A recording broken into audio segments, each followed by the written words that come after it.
Hi, I'm Dr. Adrian Lopresti. I'm a clinical psychologist and founder of Personalised Integrated Therapy, or PI therapy for short. In this video, I'm going to talk a bit about serotonin, the neurotransmitter serotonin, and things that you can do to naturally increase your own production of serotonin. So just a bit of background on serotonin. So serotonin is a neurotransmitter or a brain chemical that's associated with depression and anxiety. And it is believed that low levels of serotonin can increase your risk of depression and anxiety. And basically, a treatment is to basically increase your levels of serotonin through medications. So many pharmaceutical medications are designed to increase the availability of serotonin. So there's a class of antidepressants called SSRIs that are there to reduce the breakdown of the serotonin, therefore making it more available in your brain. Now, the theory behind this is that if you can increase your serotonin levels, your mood and mental health will be improved. Now, what we do know is that depression and anxiety are far more complicated than that. It's not simply a serotonin deficiency that's going on. But we do know that if you can increase serotonin, then mood will certainly have a positive effect on your mood and mental health. Now, while medications can be used to increase serotonin, there are natural things that you can do to increase your own natural production of serotonin. So it's not only about medications, and that's not the only way to increase your serotonin levels. So I'm just going to show you a bit of a slide that just describes and summarizes how serotonin is made. Now, this is not my theory. This is basic physiology. This is how serotonin is actually made. It's really important for you to understand this so you can understand and think about ways that you can naturally increase your own production. So I'll just show you a slide that just shows this. So I'll put this on now. Okay, and I'll go through it with you. Okay, so how is serotonin actually produced? Okay, first it starts with protein. So we eat protein. Now, foods high in protein include eggs, fish, animal proteins like your beef and chicken and things like that, legumes and nuts and seeds, they all contain protein. And so we must consume protein to be able to produce serotonin. So it starts with protein. Then if everything's working correctly and if our digestion's working correctly, then we break down our protein into an amino acid called tryptophan. So protein is made up of a whole bunch of amino acids, and one of those is tryptophan. And tryptophan is responsible for serotonin production. This next step then is making sure that our digestion is kind of working correctly. And things like certainly the acid in our stomach, the hydrochloric acid in our stomach, breaks down protein into an amino acid. So I want you to think about that and remember that as I go through it again in a few minutes. Then there's an enzyme called a tryptophan hydroxylase, and this enzyme is responsible for converting tryptophan into 5-hydroxytryptophan or 5-HTP. And then there's another enzyme that converts 5-HTP into serotonin. This is known as amino acid decarboxylase. So this is how serotonin is made. This is kind of the building blocks and things that we need to consider when we think about how we can increase the own production of it. So where can it possibly go wrong, and therefore what things can you do to correct things? So obviously if you're not eating enough protein, then your building blocks of serotonin is going to be impaired. So are you eating enough protein? I suppose, we generally kind of, a healthy diet's really important to include a combination of your fruits, your veggies, but your protein sources. If you're a vegetarian or vegan, are you making sure that you're eating foods that contain complete proteins?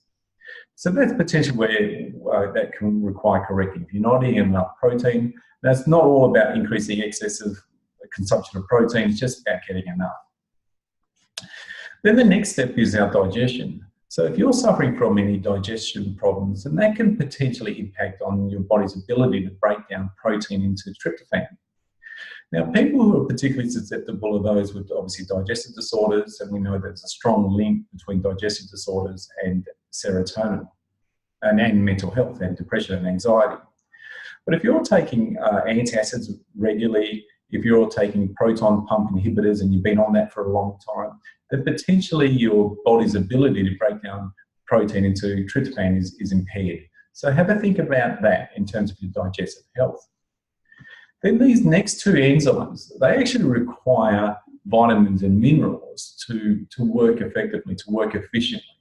So they require vitamins B6, zinc, folate, magnesium, just to name a few. There's others, vitamins and minerals that they do need. But if you're deficient in any of these, then that can potentially affect your body's ability, or the enzyme's ability to kind of convert tryptophan into 5-HTP and 5-HTP into serotonin.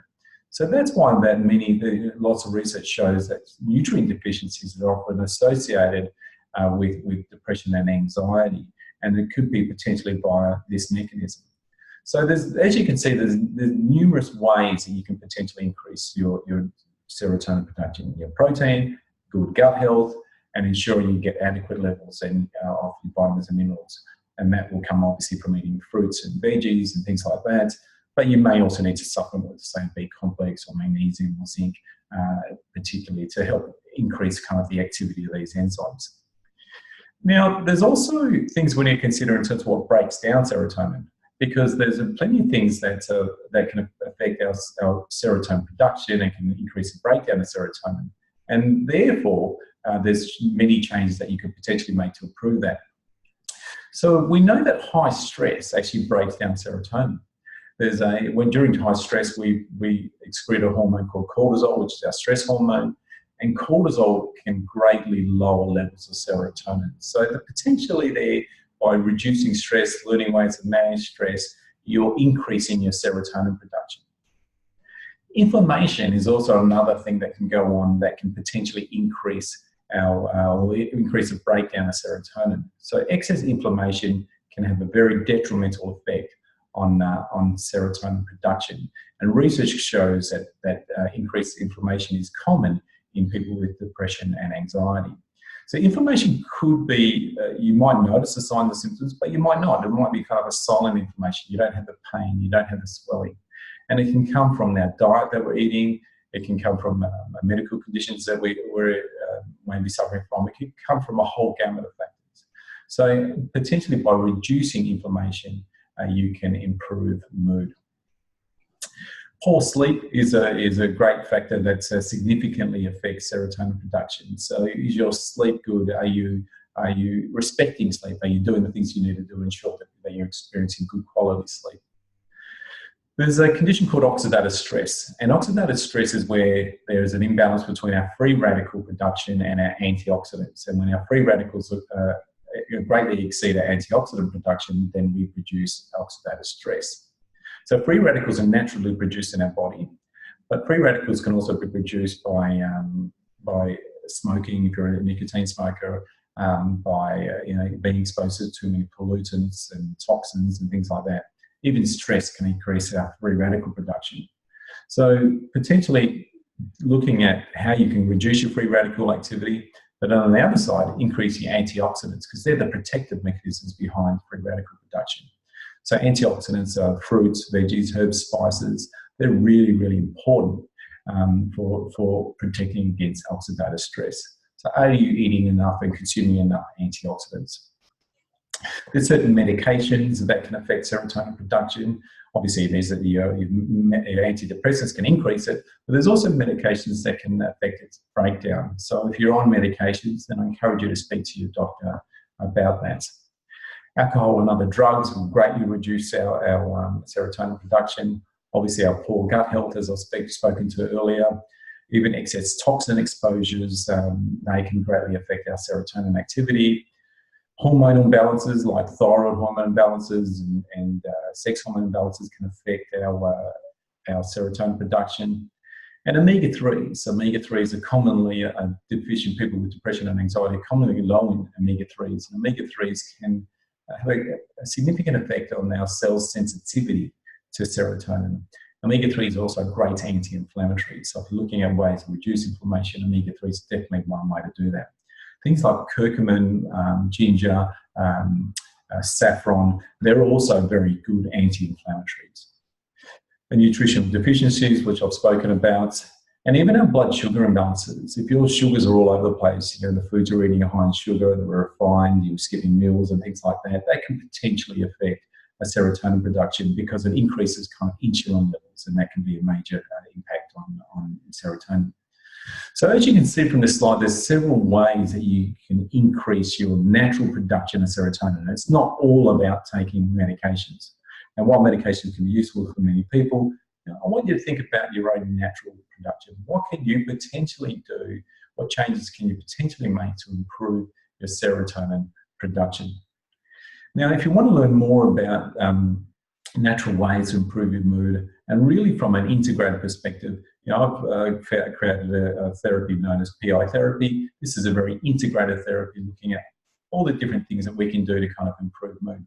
Check out our websites. It's pitherapy.com.au. Have lots of articles and research that will be posted on there to help you kind of understand more about things you can do to improve your mood and mental and physical function. I've also created a questionnaire known as the IDAQ. The IDAQ is a 130-item questionnaire that helps you identify your unique causes of depression or anxiety. It comes up with a really nice user-friendly report that you can then use to help you develop goals for change. You can even print off this report and give it to your mental health practitioner if you're seeing one, for you to collectively kind of decide on the goals for change through therapy. There's a small cost associated with completing the questionnaire, but I think it's certainly very useful, and I use it a lot with my clients. Also, if you visit our website, definitely subscribe to our newsletter. It's a free newsletter that comes out every week, which will give you information on new research and articles that we've written. And obviously, subscribe to this YouTube channel, because I'll be regularly updating and posting more and more videos on the integrated or holistic ways to improve your mental and physical health. So thanks a lot.